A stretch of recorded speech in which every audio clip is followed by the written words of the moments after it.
Hi, and welcome to Diaspora Fusion, your number one show when it comes to all things diaspora.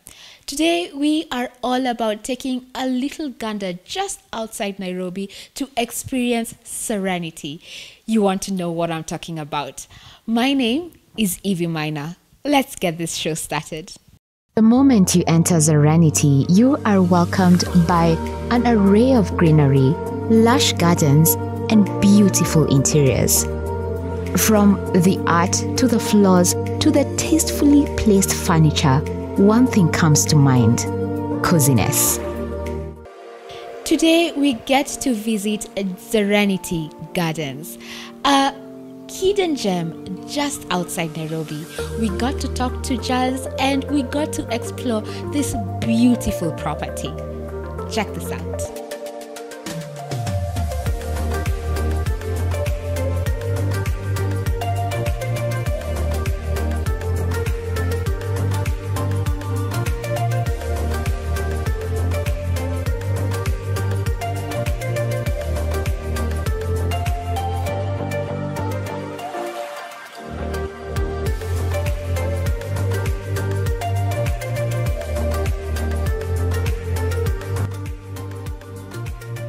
Be it for a staycation, workation, or simply to have a serene time as you take in all the beauty around you, Serenity makes you feel right at home.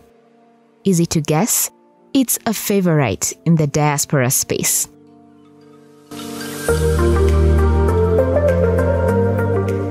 Hi, how are you? I'm good. Great. Let's start with your name. What is your name? What's my name? My name is Jazani Minai. Nice. That's a very unique name. I'll tell you how unique it is. It's actually a made-up name. Because the basic spelling for it is J-A-Z-Z, which is like jazz. Yeah. A-N-I, which is like Giovanni. Alright. So throughout the times I was in school, Yeah. I got called anything from Desani, Giovanni, and then so my friends used to make fun of me because when Dasani came out, they were like, Jazani drinks Dasani. So we are here at Serenity. Yeah. Let's start with first Serenity. What does Serenity mean? It's where Zen meets serenity. And the premise behind that is even before this actual project to create Serenity started, we used to live here literally by myself in this house. Okay.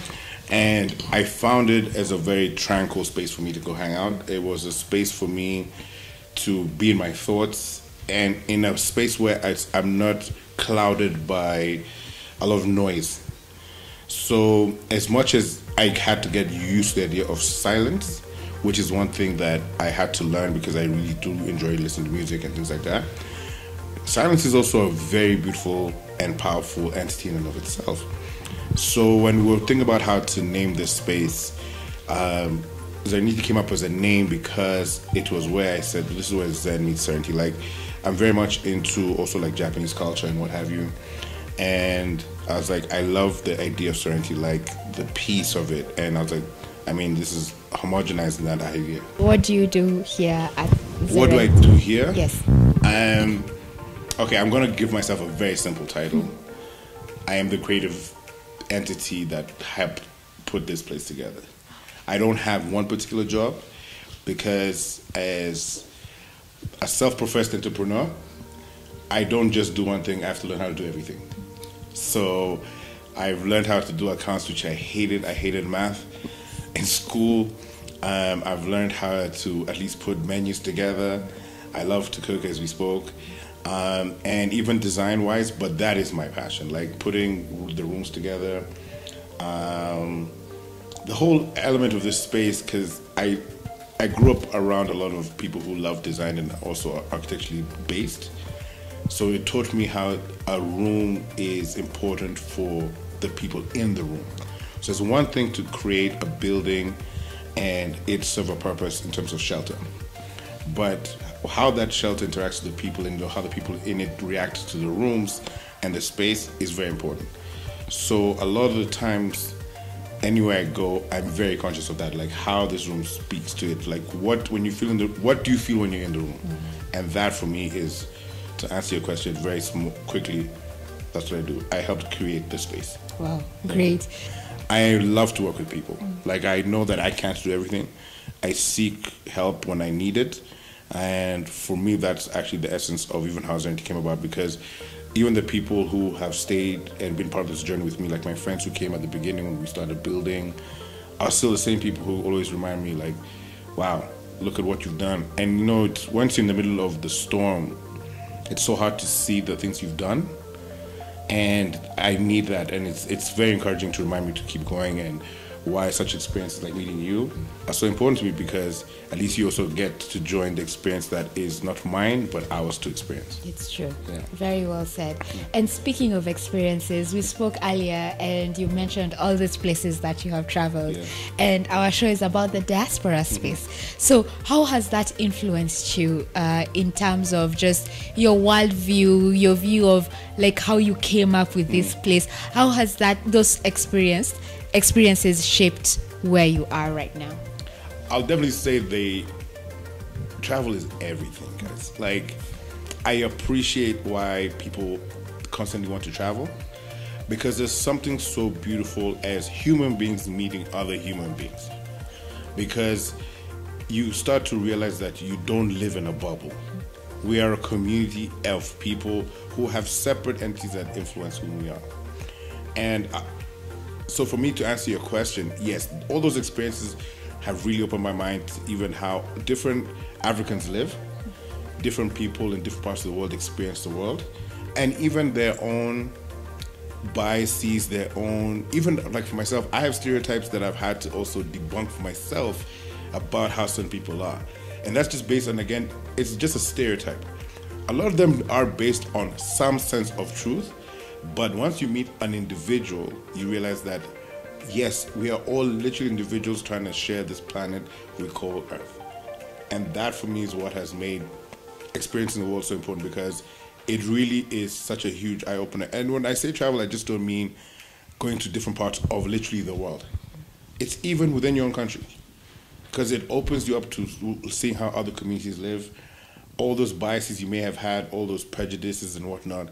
Once you're in that space, you first and foremost have to allow yourself to be welcome there. And then you have to also accept the fact that whom they are is whom they are. So once you're there, it makes so much more sense about, okay, this and that. And feel free to sit down with them and actually ask them, what do you think about where I come from or whom I am? Because you'll learn so much about even whom you are yourself. You'll be like, okay, maybe I am actually that person. Yeah.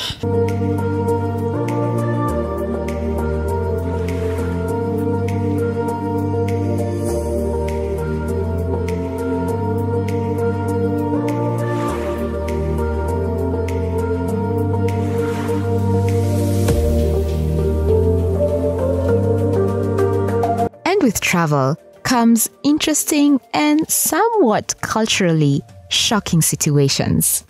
What an experience of you going to a Yamanis restaurant. Yeah. What happened? Okay, so basically what happened was how people show love is very important. And we were sitting in this restaurant, and we were eating communally, like the food was put on the table and what have you, and we were all sharing from the same plate, which is such an interesting premise, because we all break bread in somehow or the other. Some people choose to have a long table of food, but you can serve yourself. Here we all eat from one big plate. So what happens there is what happens there. So if you put your greasy hands in that sauce, we'll have to share that greasy sauce. But with that said, there was a couple sitting right next to us, and at the beginning they were just there enjoying their whole meal and what have you. And then I saw the guy feed his girl or his woman or his wife or whatever the case was. And it took me aback, because I was like, wait, what is happening here? And so I was sitting there, and I had to do that thing that we all do socially once in a while, when you're in a social setting and you pretend like you want to look at something, but you pretend like you're doing something else. So I reached out like I wanted to get the attention of the waiter, but he was like over there. Like I was never going to get his attention, but I wanted to see what they were doing on that table. And this guy literally served his girl food, like he literally put it in her mouth. And because I guess this is the beauty of having lived in different parts of the world, I was culture shocked, but not somewhat offended in the sense that what is happening over there? Yeah. I was genuinely curious. So it wasn't until I was sitting, the table I was sitting with, one of the guys noticed that I saw it, who was also from there, and he was like, yo, we'll talk about that later. So eventually we moved to another spot in the bar, and he was like, that's actually how people show love here. You feed them. And I thought about that, and I was like, we all show love very differently. And that was an eye-opener for me about how food can translate to an emotion that is deeper than that, which is why we break bread together, which is why we experience life.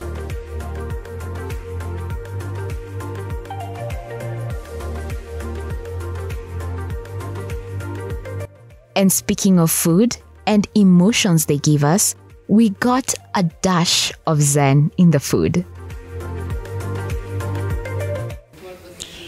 Well, basically, what we're trying to do here is do an experience of appreciating our Africanness and our Kenyanness, which is why we did the fish masala, but it was because of the time of year. It would not have been appropriate to have you eat fried fish as opposed to like something that's hearty and feels baked, because you want to feel warm, you want to enjoy the experience. But masala usually comes from the coastal region because that's where a lot of the spices came from. And so we'll bring that closer to, I guess I would call them the inlands or the central part of the city, of the country.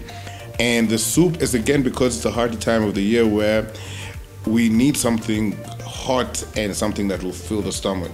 So essentially that was the basis of those meals, and it was made, the soup was with butternut, which is a vegetable a lot of people don't tend to make into soups. Next time we'll have a pumpkin soup. Because I like the fact that it's earthy, it's a rooted fruit. It's not some fancy bourgeois thing, but it tastes amazing. And that's the thing. Like, that's the thing. When someone goes to a country or, for example, maybe the Kenyans in the diaspora are coming back, that's what they want to taste. You know, they want to feel, I'm at home, you know, like I'm eating the spices, the flavors. They all tell me about Kenya. Whoa, learning so much stuff there about the diaspora as well as Serenity Gardens. We take a short break, don't go too far.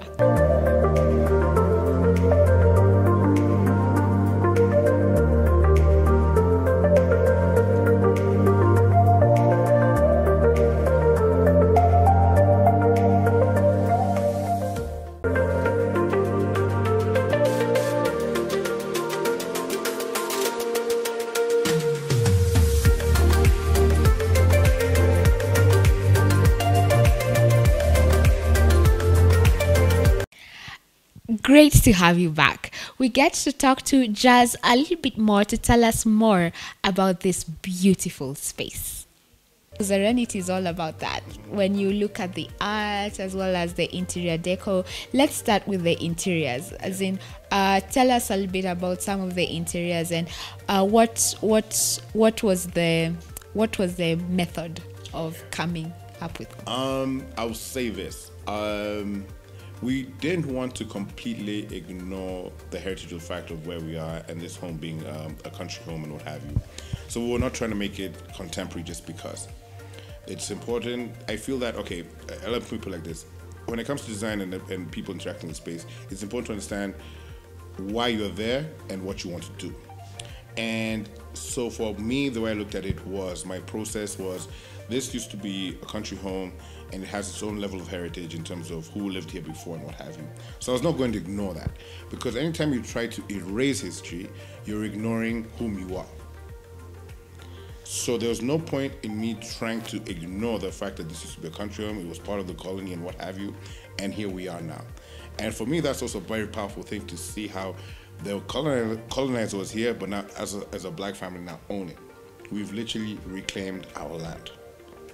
So for me, that was very important. Most of the artists that are represented here are African artists from different parts of the world.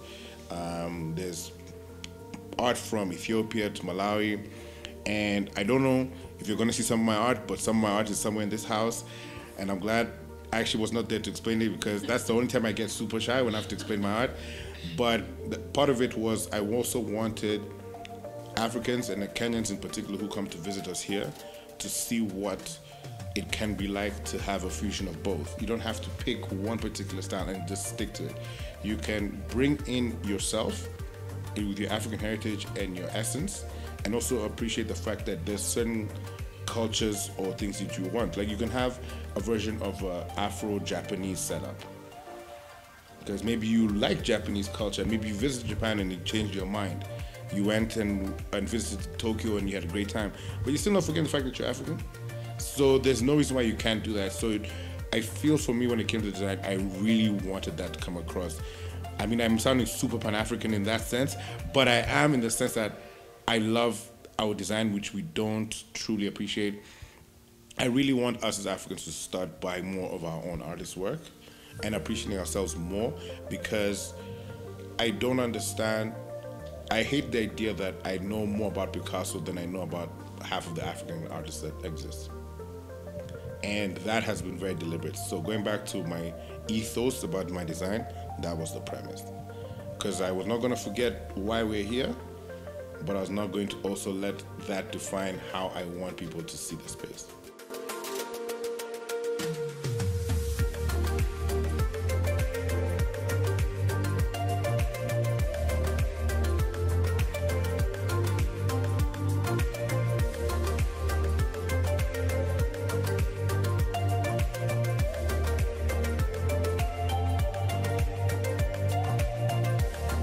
With the rich cultural heritage that Serenity has, the luxurious gardens are something to definitely ponder on. And some of the trees have quite interesting stories surrounding them. We just had to find out. The gardens. Wow. Amazing. Amazing gardens. We came across, you have 3 different trees that really stand out. Please tell us about these 3 trees. Which 3 trees are you talking about? There's so many here. Like, I will be very specific. I hear there's a tree that was still around sometime in 1952. Okay. You're talking 52? about, Yeah. You're talking about the jacaranda tree is, I call her Mama Jacaranda because she is the essence of us here in essence. I'll tell you this, I actually have her tattooed on me. That's how much I love that tree. Are we allowed to see that in camera? I'll show you. Behind the scenes, the BTS. Yeah. But yeah, so I do have that tree. The other one, which I'm not sure even which one you're talking about. Because The pine one? The pine, okay, Is the there a pine. Okay, I'll tell you the one? story behind the pine. Uh-huh. Pine is a very interesting tree. So part of the history of this particular property is that there used to be a family from Sweden that lived here way back in the day. I want to say, I think around the 70s. And the family that lived here, one of the parents used to work on some of the farms in the area, and he was helping with one of the biggest potato research projects within Canada. And they happened to live here. And I don't know the full story, so I don't know if it was misquoted, but my understanding is that he planted a lot of the trees that you see, which is why I'm telling you like which trees are you talking about. But he particularly brought that pine tree from Sweden. So that tree has been here from my understanding from like the mid 70s. Whoa. So that's why that side of the garden is called pine. And I guess the other one you're talking about is Frangipani. Yeah. Frangipani is also an interesting situation. So when this whole project began, that whole side of the garden had a little forest of Frangipani trees. And when we were thinking about how to make this space happen, we realized that that little forest would have to be moved because they were there basically consuming half of the property, and we wanted to invite people to do events and what have you. Like most of the things we do here are workshops and things like that, and also a lot of weddings and things of that nature. And so the one Frangipani that still stands there is special because she's now the mothership of that particular property. And the other thing that we did do was there's also a lot of wild roses that grow around here. So not the ones in the flower farms, but this is a proper pink wild rose. And we wanted her to be garnished and look pretty all the time, so we planted those wild roses around her, so she's always surrounded by roses as well. The person I have to give all the credit to for this gardening was my mom. Yeah. I hated, and this is me being true, this idea of when we used to drive around and we'd stop at every other nursery. And I'm like, Mom, we have enough plants. What are we doing? And I will say this, and I'm saying this on camera, so one day when she watches this, I'll be like, yo, you'll be in for trouble. real. I'll be like, I appreciate that in hindsight, because now I do appreciate plants and flowers on a whole nother level. Like, watching them grow and now understanding what they do and who they are and what have you, I have such a newfound love for plants and Mother Nature in general. And also when you asked me about the 3 trees, I was like, there are others I also love. There's a cotton tree down there that I'm in love with. Just found out about another Japanese tree that we have here I didn't even know existed. So, guys, let's, in the words of the great Professor, let's love our trees. Let's keep our country green. That's what I'm Did you just think twice about Yeah, I was gonna say something, but it's not necessary. Let's just love our trees. Let's keep this Nairobi green. Like, it's beautiful, man. It's a city under the sun. I mean, it's beautiful.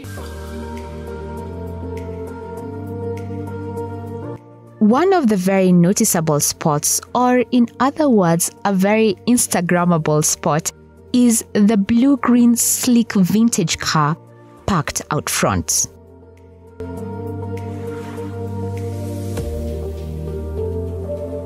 That car, I actually have to give you a proper history because a lot of people get misconstrued. So, I'm going to give you history about Morris and why that car is what it is. So, we all know about the Morris Mini, the Mini that everybody knows. So, for instance, I'm going to literally give you a history class right now. The mini skirt is not based on the fact that the skirt was mini, it's based on the car. Yes. Interesting. A lot of people just assume because the skirt was short, it was called a mini skirt. Yeah. The lady who invented that particular garment said it represented what the mini did, which was being fun and vibrant for the time that it was.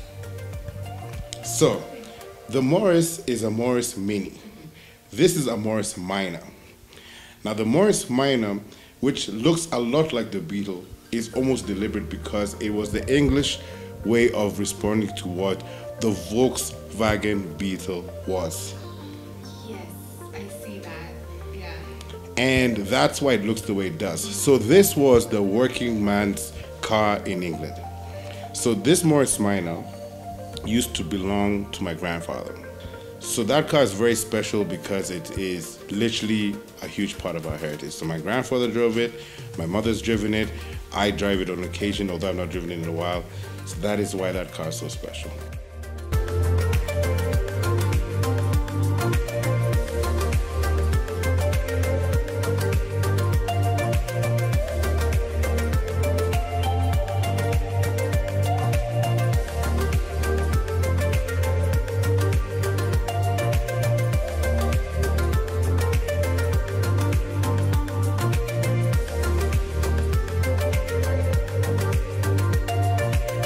One question remained in our minds. Despite all the travel, what made Jazz want to get roots here in Kenya? Why did you come back to settle here in Nairobi? Why did you come, seeing that you've traveled, why was Nairobi your pick? It was a combination of two things.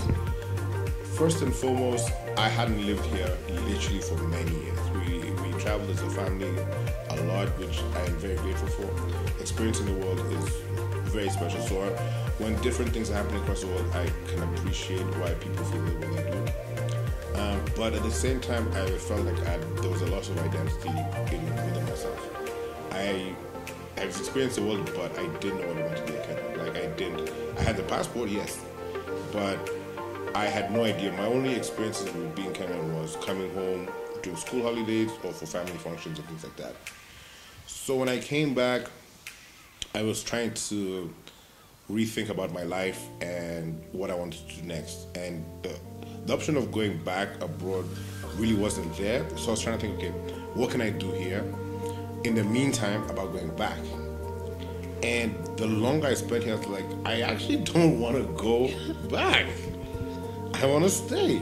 So then the more I stayed, the more I fell in love. And now I can't genuinely imagine me living anywhere else. I can't. There's The other place, of course, I want to travel and see and spend some time at, but I'm happy. I'm home. So what are some of your future plans for Serenity? For Serenity, we're opening up a new, what we're calling Z Club, which is basically going to be a shared space for both work and life. I don't want to call it fun. Life, where we can congregate and have real conversations like this, for instance. And at the same time, if you want to come and share your experience with other people in terms of work, like now, what have you learned about finance abroad? What have you learned about medicine? What have you learned about engineering? And come, let's share these ideas, because we're in a beautiful space where I consider myself part of a new energy that Kenya needs. And I was actually talking to, again, a friend of mine the other day, and we were talking about how our parents always tell us, you're the future, you're the future, you're the future. I actually now feel it and understand what it means. I feel like now I'm a custodian of what Kenya can become. And it doesn't matter whether you are in the diaspora or you're here, you can still use influences of what you've experienced wherever you live and share it with some of the people locally and have a partnership on how you can work together. Like, there's a guy I know in Atlanta who was one of the most amazing barbecue spots in Atlanta. And he keeps telling me every time he comes home for Christmas, I want to open a shop here. Like, he wants to set up his own space. And he slowly started to bring equipment. So I think in maybe a year or two, he will literally leave his whole setup there, and he's lived there for over 20 years, to come back home to start his own barbecue shop. So I'm excited about things like that, and I'm going to use as best I can for Serenity to do that. Like, give all those people a home to express yourself and to share ideas. Amazing conversation right there, as we got to talk about Serenity as well as about the beauty of the diaspora. I hope you got to learn as much as I did, and I hope you also enjoyed yourself. Well, it's a wrap from us here, but let's do this again next week, same time, same channel. My name is Evie Minor. Until next time, it's goodbye. And Kenya is such a beautiful... You're welcome. Thank you for having me. This is awesome, man. I'm glad let's do more of these. Can I do a part 2? Yes, let's do a part 2. Actually, part 2 maybe. Part 2 coming soon. Actually, part 2 maybe I'll cook for you. Yeah. Alright, I'm done. Get it. Oh, thank you so much. Yes, so you have this is it an Aston Martin? No, wow. Is that let me. Okay. No, we can leave that in there. Let's leave that in there.